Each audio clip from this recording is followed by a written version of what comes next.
And what's up, Fantasy Football G lovers? This is Fantasy Football G. I'm your host, Kat, and today what we're going to be talking about is a bit of transfer tips, who you should be bringing in, who are the most important players for you, and who we think the best captaincy is for Game Week 13. So if you want to know all of this, then you better tune in, and without further ado, let's get into it.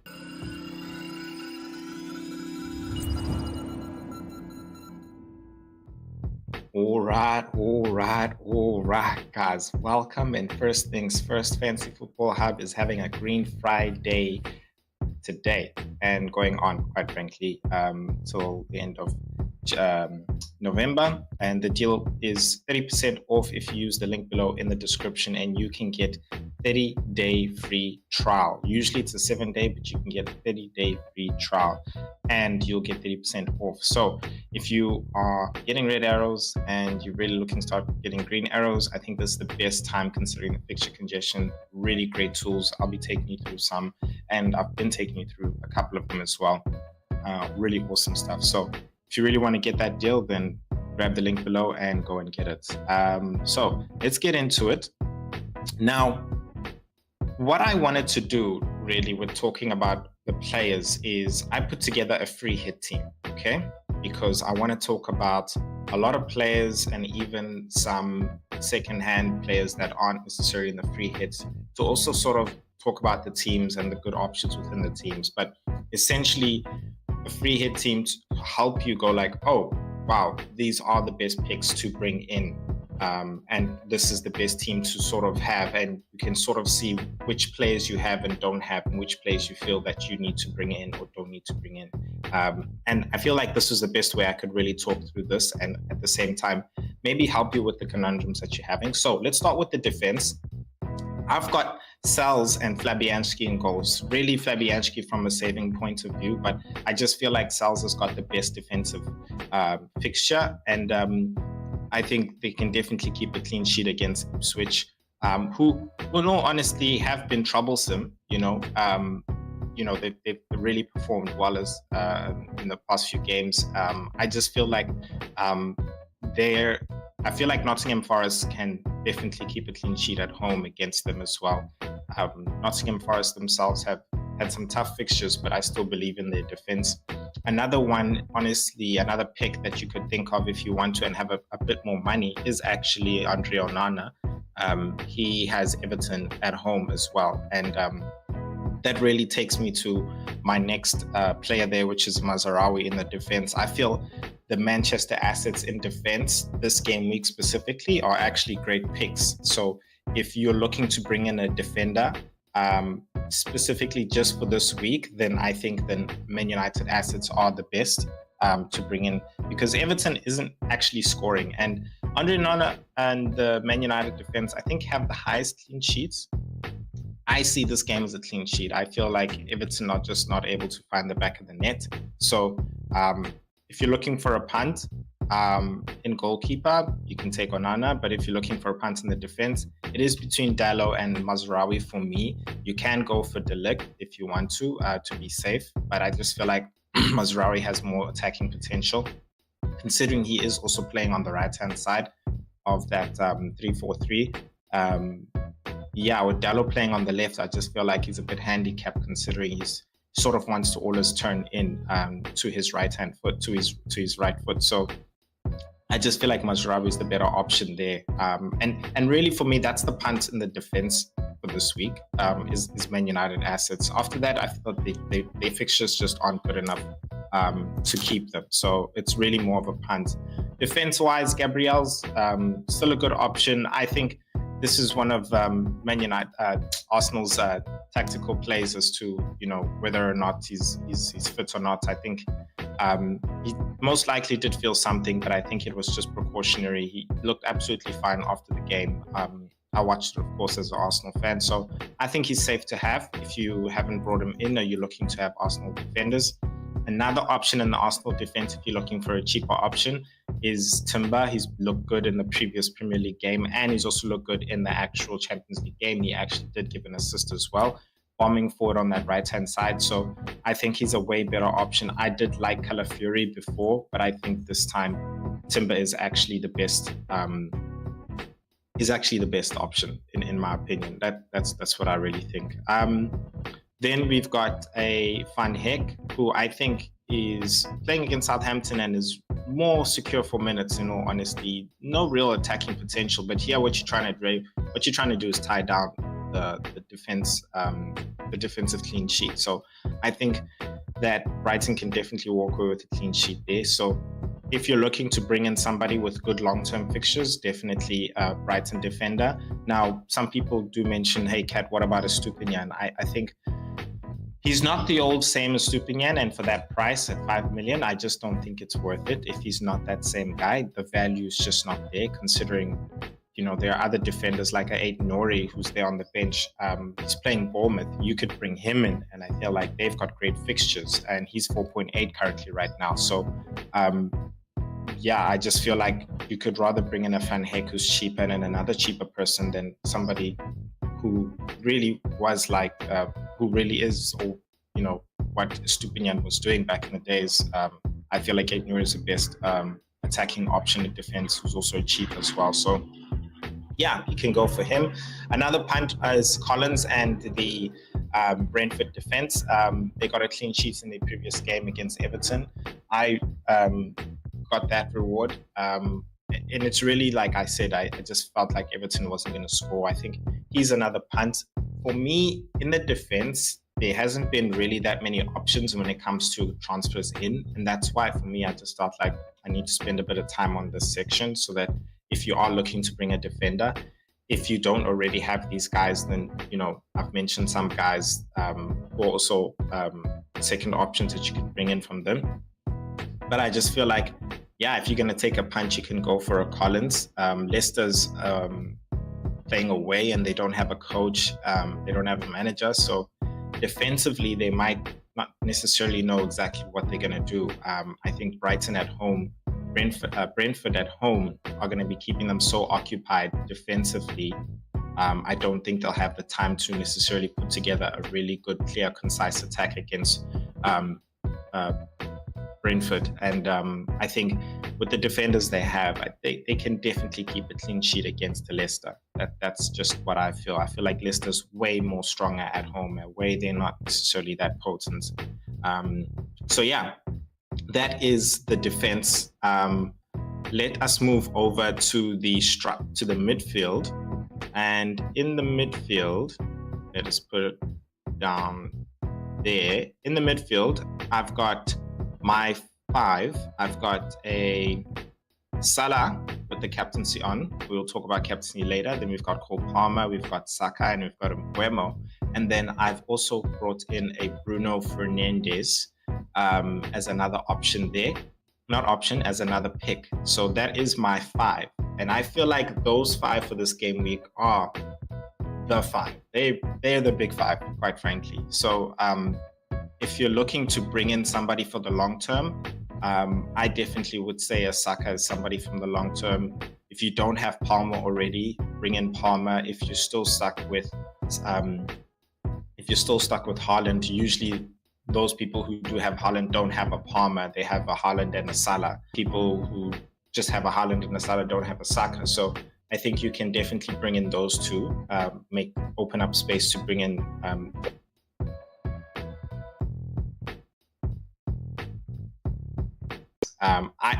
in the case of Bruno Fernandes, guys, and Man United, I think you have to keep him because he's playing against Brentford, and the fact that we don't know when this new manager bounce is really going to kick in for Man United. It could actually kick in this good fixture of Man United at home against a team like Everton, who, look, on the defensive side, Everton have been all right, so it could be tough for them in terms of attacking, yes, and I think that's why we're thinking, Bruno, I'm not sure with Man United, and now they're going to play Everton. But I just think if these guys click and you had Bruno already in your team, then you're going to cry and be like, oh man, I shouldn't have taken him out. You can never take out a good player against a good fixture. And I just feel like this is a good fixture for them. I feel like there is a lot more upside than downside. So if you already have Bruno, keep him. If you don't have Bruno, then I don't think go for him. That's what I think. If you're gonna go for a midfielder, especially a one week punt, then you can go for Mbeumo. And I say 1 week punt again because after this week his fixtures turn. And look, they turn, but he's still a very good asset to keep. I think they play Aston Villa after this game week, and then I think they play Newcastle, which for Mbeumo being a talisman in the team, I think is absolutely fine. He's still going to be on penalties as well. The striker Thiago is going to be coming in, so he might be creating a lot more options for him in terms of assists, but maybe goals side, he might not necessarily be the best option. And this is me talking long term, not specifically for this game. I think for this game, it will be the usual with Mbeumo and Wissa playing up front. I think Thiago is going to come off the bench, and I think with that, it just gives Mbeumo a lot more attacking prowess and ability to also not just assist, but also go and be that guy who can actually go and score. So I think Mbeumo is a good option for this game week. And another good option for captaincy, which again, we'll talk about later. So nothing really to discuss when it comes to Salah. Salah. He's in form. He's great. That's what the captaincy armband so far is there for, which we'll talk more in depth a bit later on. So I don't think there's much more to say. I think we'll talk a lot more about the midfield when we get to the captaincy part of this. Now, before I go on to the strike force, guys, if you are loving the content, please I really would appreciate it. The aim for the game today is 10 likes. I honestly would appreciate those 10 likes. And if you're loving the content, I'm here dropping 2 to 3 videos every week for you guys. So please subscribe to the channel. I am on the road to 500. I truly appreciate you guys' support. So please hit that subscribe button and I will be delivering more content to you guys. Now, let us get on to the strike force. Kat, who have you got in this strike force? Well, guys, I think it's very obvious. In the strike force, let's just reveal the whole team so you can also see how the bench is also organized. In my strike force for this game week, the best picks I've got is Wissa, João Pedro, and Cunha. On Cunha's side, I think just like Mo Salah, there's nothing to be said. He's having amazing FPL season since his fixtures have turned, ridiculously overperforming. And I think he can only continue just for this time of his good fixture run. And that's really up until like game week 16. You can see he plays Ipswich right below me over here. You can see at the bottom he plays he's playing Bournemouth, and then he's going to play Everton, and he's going to play West Ham, he's going to play Ipswich. Like, if you don't have him, you should be bringing him in. You know, he's less than 20% owned, which I absolutely don't understand. So yeah, Cunha is definitely, I feel like, pretty much there in terms of a striker that you should have, that you should be bringing in. So yeah, he's another striker you should be bringing in. That's if you have a Raul, which I feel like now Fulham's fixtures aren't necessarily all that great, so you can take him out. If you have a Wood, keep him because he has a good fixture. But yeah, if you're sitting there with like an Isak as well, I think keep him. They have a good fixture this week in the fact that it's Crystal Palace. I think that, yeah, you should definitely keep him. And that's another player over here who, in my opinion, I don't feel like it's somebody that you... I feel like this week, the more priority transfer is João Pedro, who's the second striker there. You can see, I feel like you have to have him and Cunha. Him and Cunha, I feel like moving forward, having the great fixtures they have are vital strikers. The third striker really then becomes the debate. And I feel, remember, this is a game week 13 transfer tip. For this game week, I feel like Wissa is a better option than your Jackson and your Isak. Isak, you know, fine, he blanked this previous game week, but I feel like he's still a very good, great striker. Just this week, I just feel like you got a Wissa playing against the Leicester who doesn't have a coach. Come on, guys, that's obvious. You pick Wissa, who has really great performances at home. And then you got Jackson, who's playing against the Aston Villa, yes, fine, Jackson's at home, and I brought him in, and he did good for me. I brought him in on a hit, and he did 12 points for me. So made up those points that 4-point hit and made an extra 8 points, which is exactly what I need whenever I ask for I take a hit on a player. But I would rather have this specific game week. I'd rather have these 3 strikers because I just feel like Aston Villa is the type of team who can turn up, you know, and I think this is a great way to segue into the captaincy now, because if you're playing a team who's good that can turn up, then you rather take the chance on another player who's actually playing a team who you know they're more superior than. And so that's why for me, I just feel like these 3 players have great fixtures in terms of the fact that they're all at home. They all somewhat have a very good form right now. And yeah, they're number 9s, they're top strikers in their team. So yeah, going into captaincy, when I was talking about a team that could turn up, I think the real reason why a lot of us are looking at captaincy being open is because we know as much as Mo Salah is in form, he's really great. And in fact, I think he always scores. He's got a very good scoring record against Manchester City. And it's Mo Salah at home. It's because we know City, we're just waiting, in fact. We're waiting for City to turn up. City will eventually turn up and be like, cool, we're here, we're back. And we wouldn't be surprised if this is the game. We wouldn't be surprised if it's the next game, or if it's the next game, or it's the next game, or it's the next game. We're literally just waiting. And I just feel like this is somewhat of a game, specifically because of the fact that they've been losing, and then they finally drew. They got a draw, which is, I think, heartbreaking for them. But I wouldn't be surprised if they went and drew against Liverpool, or even beat Liverpool, probably like 2-1. They probably had a 2-2 draw, and because Liverpool will score, and I think City will score as well. So for me, that game in itself, if I had to put down, you know, what the score is going to be, I think it will be a draw at 2-2. I expect Liverpool to win based on their performances. You know, I expect Liverpool to win, but I wouldn't be surprised if Liverpool drew that game. I really wouldn't be surprised, and not because of Liverpool's ability, but because of City deciding to just click again. So that's the fear there with captaining Mo Salah. Now, I think the fear sort of goes away knowing the fact that the majority is there. The majority is there off the fear that Mo Salah will actually do well and probably score both those goals in that game of that 2-2 draw or 2-1 win. Which honestly, totally understandable and valid, but I think he played the Madrid game and he blanked and it was 2-0.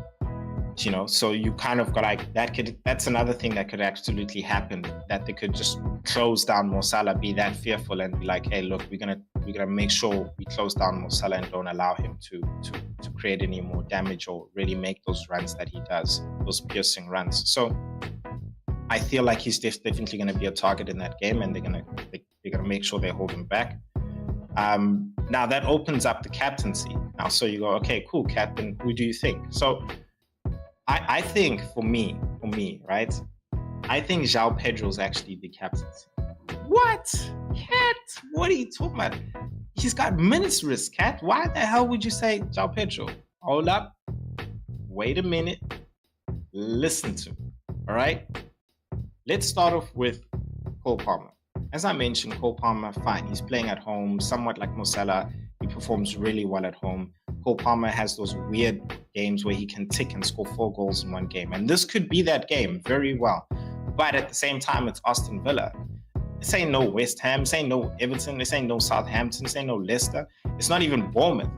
You understand? It's Aston Villa. Champions League, Aston Villa playing top team near the top of the table, Premier League, Aston Villa. They could decide to turn up, bro. And if they decide to turn up, they got a good keeper, world-class goalkeeper, probably number 1 in the world. You understand? Very okay defenders. Konsa's also going to be back as well. Kamara's back as well, you know, who's really a very good player, who's really made their team defensively sound in the past. And I feel, I'm not sure where Onana is because he wasn't starting last night. But I mean, they pretty much got their whole team back, and Emery's been tired of their defensive performances and their performance in general. So I just feel like Aston Villa could turn up in this game, and it could be a very close game, again, like the Liverpool-Manchester City being somewhat of a 2-1 to Chelsea, and maybe even a 1-1 draw. So I just feel like Cole Palmer's game is just not, it's too risky. Now, that's Cole Palmer aside, why I don't feel like putting him as captain. Boom. Let's go to Saka. Saka, really great option. Absolutely great option. And he's been putting up the numbers recently. Recently Saka would have out of 10 games, he would be ticking on 5, 6, 7, 8, and 1 out of the 10 games would be a double-digit haul. And the double-digit haul will be 10 or 11, which, hey man, it's a double-digit haul at the end of the day. But from your captaincy, in a time where you go rogue, and I say rogue because the general consumption is we're all captaining Mo Salah. So if you go rogue from somebody who's heavily favored, you want to go big in case that person does actually return. So that, look, even though he returned, my guy still got a big return, double digits. And I just feel like Saka is not that guy who's going big double digits. He's also not the main guy. And I say that in the sense that their goals come from everywhere, bro. They're not just coming from Saka. They're not just, delivery is not just coming from Saka's side. Odegaard's, they're also doing the assists, So can Kai Havertz, so can Gabriel Martinelli. So I just feel like he's not the double-digit haul type of captain guy. He's got a whole team that that he plays with, and I just feel like captaincy for me should be a guy who can really hold double digits. Now, going on to Mbeumo, who I feel is actually the second best because of the team and the situation and where he's playing. He's playing at home. Mbeumo does good performances at home, and the team he's playing is somewhat handicapped. Now, the thing that sort of puts me off of him is his form. He hasn't necessarily been playing all that well. He hasn't really been returning. It would have helped if he had really been returning in the past 2 games. So that's where it's kind of and the fact that Thiago's now coming in, it's a question of now, okay, will he start in this game? This is the best game to really also start him or bring him more into the team. And now, where does that leave Mbeumo? Does that leave him playing off more to the side rather than that central role of being more of a 10, where he can score and assist? And if Thiago's introduced a lot more and you've got Mbeumo and Wissa playing on the sides of him, then you're sort of looking at Mbeumo more from an assist point of view rather than a goal and assist. So that's where this thinking is coming in with Mbeumo and whether or not he's the best striker. That's where I'm hey, I'm just not sure. Okay, cool. Now coming down to let's talk about Bruno Fernandes. Okay, I think Bruno Fernandes, they're finding their footing. They're playing against the Everton, who for me is defensively sound. As much as they can't score, they can very much defend, and it's a Sean Dice defense, bro. Those guys don't want a goal coming in. They will not let a goal coming in. I think with Man United playing at home, I think they'll be a lot more defensively structured. I'm saying Everton will be a lot more defensively structured. And the fact that Man United's still trying to find their footing in the system, I feel that includes Bruno. He wasn't all that attackingly involved in the Man United attack, and we weren't seeing the Bruno we wanted to see, the old Bruno in those days, I think, when he arrived. So it kind of puts you in a position where it's well, not how is he going to perform in the next game, but where is he going to play? Is he going to be deeper? With Almiron saying that you feel like Bruno needs to pick up the ball more. So does that mean is he going to be a lot more deep and not necessarily have the final pass, but have the the pass before the final pass, which is the third pass? And I don't want to be taking that risk, So yeah, that's my thing on Bruno. Still a good captaincy option. Still a captaincy option. Maybe not a good captaincy option. Still a captaincy option. Now, down to João Pedro. Guys, this guy, fine. The one down thing for me is minutes, right? But when does he come off? This guy comes off when the job is done, guys. When the job is done. Plus, I'd like to bring up precedency of players coming back, and I think also staying and playing the rest of the game, like precedency of Son. Son was being slowly brought back in, and he played a couple of minutes there, a couple of minutes there, a couple of minutes there. And that's exactly what's been happening with João Pedro. He's been slowly brought in. I wouldn't be surprised if this specific game, after a week's rest, no game week in between, after 2 games where he's been taken off, after 2 games where he's been taken off, so he's had 30 minutes and the other one he's had 60 minutes. I wouldn't be surprised if for this game he plays 90 minutes. Would you be surprised? I don't think you would be surprised as well, considering it's also a Southampton. So the game intensity, look, it's the Premier League at the end of the day. It's the Premier League at the end of the day, but it's Southampton. It's not like he's playing against a running Liverpool. It's not like he's playing against a running Arsenal or troublesome Man United or Aston Villa or Newcastle. He's playing Southampton. So I think the game of the tempo, considering they're a team who does, somewhat like to have possession as well and play, I think they'll be dictating it. Southampton is troublesome when they really want to be, but at home, I think they can really dictate the game there. And he's that man, bro. He's that number 10 guy. So I feel like João Pedro, I think he would play 90 minutes in this game. And I think a 90-minute João Pedro, or even a 60-minute João Pedro, I will take any day. The guy's 2 double-digit hauls in his return, not playing 90 minutes. Now, even if he doesn't play 90 minutes, would you be surprised if João Pedro played 60 minutes and scored 2 goals or had some 2 returns? You wouldn't. You wouldn't. You absolutely would not be. You wouldn't. Now, if he played 90 minutes, you still wouldn't be surprised. And in that 90 minutes, if he had 2 returns or somewhat 3, probably a goal and 2 assists, and that's me being like kind lenient, you still wouldn't be surprised. So him being like the player who everybody is trying to bring in, I just don't understand why they don't think he's also probably the second best captain, at least. I don't think the minutes risk for me is like something which you can somewhat like, I think, hang over your head to that extent. And again, guys, this is just my opinion. In the end of the day, it's your decision to make. That's how I feel. So yeah, I feel like now, having said all of that, my captaincy ranking, right? If you're going to go safe, Mo Salah first, right? But right under Mo Salah for me is João Pedro, right? That's number 2. Number 3, I got Mbeumo, because of the predicament that Leicester City is in and the fact that Mbeumo's playing at home. I feel like Mbeumo's the best, 3rd best. Then I start to put in a Saka, and then I've got at number 5, I've got Cole Palmer. At number 6, I've got a Bruno Fernandes, and way down there, then I'm starting to look like at Acuna and stuff like that. And that's my captaincy ranking. That's who I think.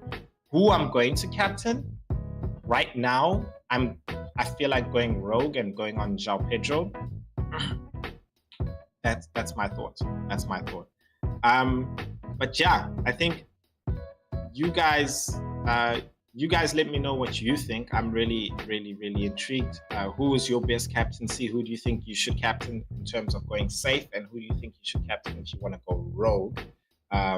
Yeah, I'd really be intrigued to know. Let me know if there's anybody I missed. You can give me any questions in the comment section if you still have a predicament which I haven't answered. Yeah, really, really would love to know your guys' thoughts, and also make sure that you like and also hit that subscribe button to help me out and support the channel. Really, really would appreciate it. If you would like to check out some more content, then check out these 2 amazing videos which I have put out for you. But honestly, thank you for joining me, and I'll check you guys in the next video. Peace.